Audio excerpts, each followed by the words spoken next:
और सरकार इसको लेकर के पहले से ही अवेयर थी।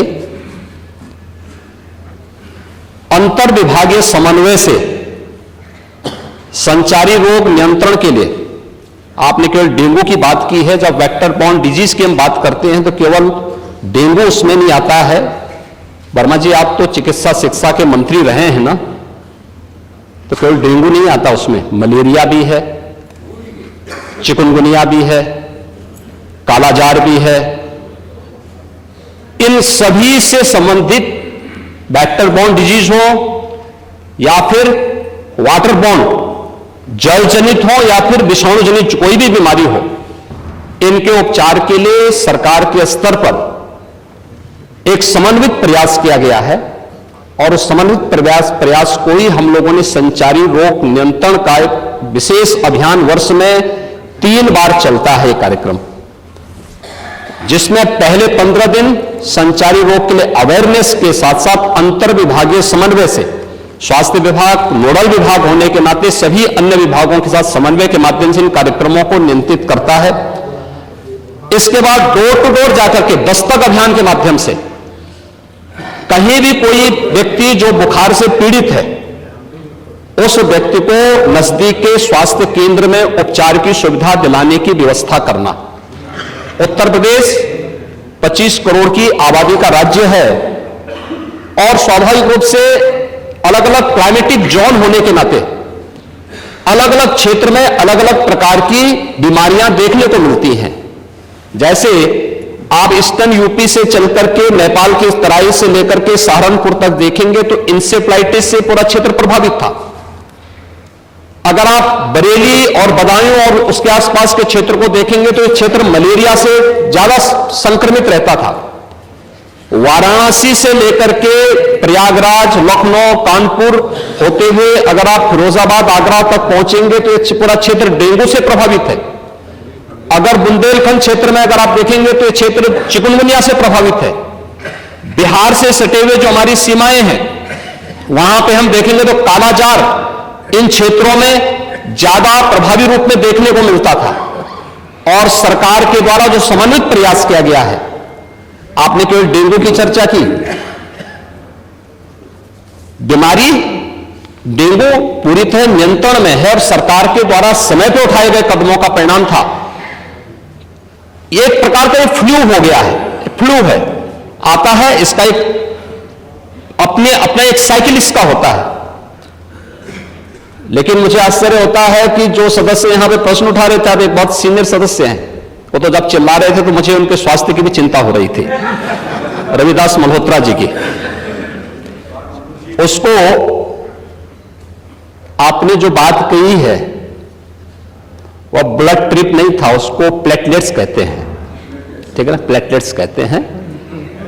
और वह पर्याप्त मात्रा में हर जनपद में आज के दिन पे उपलब्ध है। ब्लड सेपरेटर यूनिट, पहले होता क्या था कि हम होल ब्लड चढ़ाते थे। हर एक पेशेंट पे होल ब्लड की आवश्यकता नहीं, खासतौर पर वायरल जनित जो बीमारियां होती हैं जिसमें डेंगू है या बहुत सारे ऐसे वायरस आते हैं जो प्लेटलेट्स काउंट को कम करती हैं। उन स्थितियों में प्लेटलेट्स के अतिरिक्त आपूर्ति के लिए उस व्यक्ति को उसको बाहर से चढ़ानी पड़ती है। इसके लिए हर जनपद में ब्लड सेपरेटर यूनिट दी जा चुकी है, वे काम करनी शुरू की है। वहां पे हर जगह सरकार के स्तर पर बेहतर प्रयास हुआ है। और जहां तक नेता प्रतिपक्ष के द्वारा यह कहा जाना कि साहब प्राइवेट हॉस्पिटल में, याद रखना डबल इंजन की सरकार है, ये केवल बोलती नहीं करके दिखाती भी है।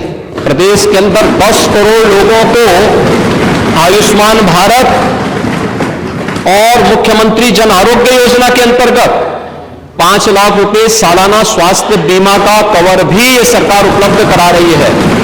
और किसी भी पैनल्ड हॉस्पिटल में, वह सरकारी हो, सरकारी में सारी सुविधाएं फ्री में हैं, लेकिन किसी भी प्राइवेट हॉस्पिटल में जाता है तो वहां वे सुविधाएं मिल रही हैं। और ये पूरा सदन गवाह है कि हर माननीय सदस्य को इस सदन के द्वारा अपनी निधि से 25 लाख रुपए सालाना देने का अधिकार दिया गया है। और यही नहीं, मुख्यमंत्री राहत कोष से हम चेहरा देख करके पैसा नहीं देते हैं। कोई भी व्यक्ति जो भी आवेदन करता है, कोई भी पीड़ित हो, उसकी जाति, उसका मत, उसका मजहब नहीं देखा जाता है, बल्कि वो पीड़ित राज्य का नागरिक है।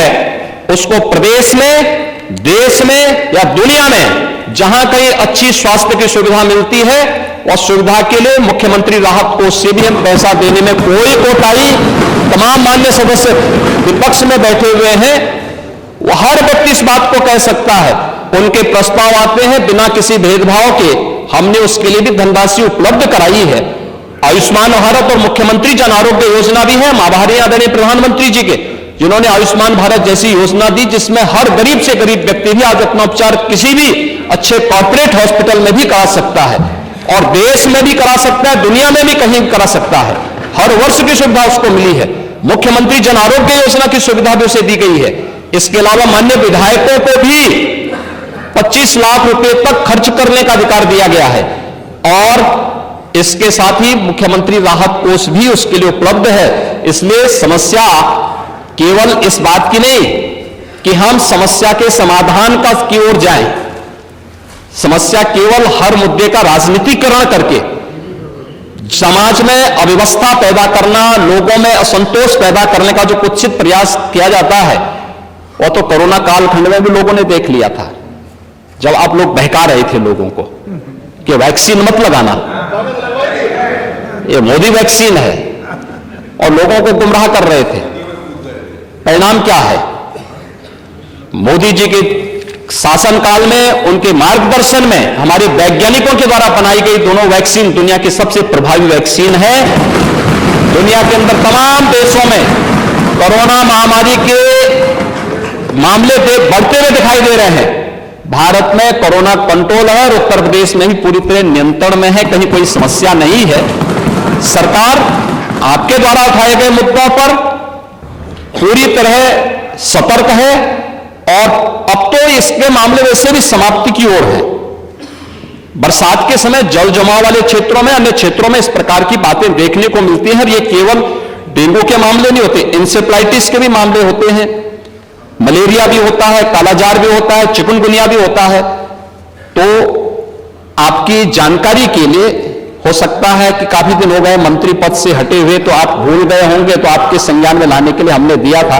इधर रहते तो हो सकता है कि कुछ लॉलीपॉप मिल भी जाता, लेकिन वहां रहकर जब वो कभी नहीं मिल रहा। मैंने माननीय नेता प्रतिपक्ष को सुना, माननीय लाली वर्मा जी को सुना, माननीय मंत्री जी को सुना। ये नियम 56 के अंतर्गत नहीं है। अध्यक्ष महोदय, माननीय नेता सदन की मैंने बात सुनी, और वो लगा कि थोड़ी देर के लिए लगा कि वो MBBS डिग्री हासिल किए हुए हैं, डॉक्टर लगे। वेक्टर बॉर्न डिजीजेस के बारे में उन्होंने चर्चा की। मैं केवल 2 घटनाएं बताना चाहता हूं राजधानी लखनऊ की, और इनकी सरकार की नाकामी, इनके हॉस्पिटल्स की व्यवस्था, डॉक्टर्स का इंतजाम। एक पूर्व सांसद, वो बता चुके, वो भी भारतीय जनता पार्टी के, बोल चुके, भारतीय जनता पार्टी पूरी, तो भारतीय जनता पार्टी के, वो हमारे दल के नहीं, पूर्व सांसद भारतीय जनता पार्टी के, वो अपने बेटे को लेकर के आते हैं। उनके बेटे को ये जानकारी मिलती है कि इसका इलाज अगर जल्दी नहीं हुआ तो जान नहीं बचेगी।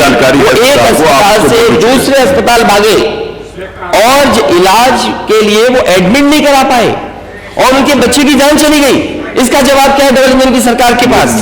दूसरा, PGI से लोहिया संस्थान KGMU 9 घंटे एम्बुलेंस में बच्चा बना रहा, 9 घंटे, और उसकी जान नहीं बची। ये डेवलपमेंट की सरकार। ये सरकारी संस्थाओं को इसलिए नहीं मजबूत कर रहे हैं क्योंकि ये प्राइवेट संस्थाओं को बढ़ावा देना चाहते हैं। आज पूरे उत्तर प्रदेश में सरकारी संस्थाओं में गरीब का इलाज नहीं है। अगर ये सरकार बताए, इतने दावे कर रही है सरकार, ये सरकार बताए कि एक जिला अस्पताल बनाया हो जहां पर गरीब का इलाज हो रहा हो, एक जिला अस्पताल, ठीक, चलिए, एक जिला अस्पताल जहां गरीब को पर्याप्त इलाज मिल जा रहा हो, वो बनाया इस सरकार ने, तो हमें बताया अभी। जिला अस्पताल एक ही होता है। अगली सूचना माननीय मनोज कुमार पांडे, श्री पंकज बली के ओम प्रकाश सिंह जी, प्रदेश में क्रय केंद्रों की अनियमितता के संबंध में कौन बोलेगा? पंकज मलिक बोलेंगे? जी, माननीय अध्यक्ष जी है नहीं, और ओम प्रकाश सिंह बोलेंगे? जी, हम बोलेंगे जी। आपके बाद क्यों बोलेंगे, आपके पहले क्यों नहीं बोलेंगे? माननीय उनको बुलवाइए। माननीय अध्यक्ष जी, ये प्रदेश के अन्नदाताओं से जुड़ा एक सवाल है।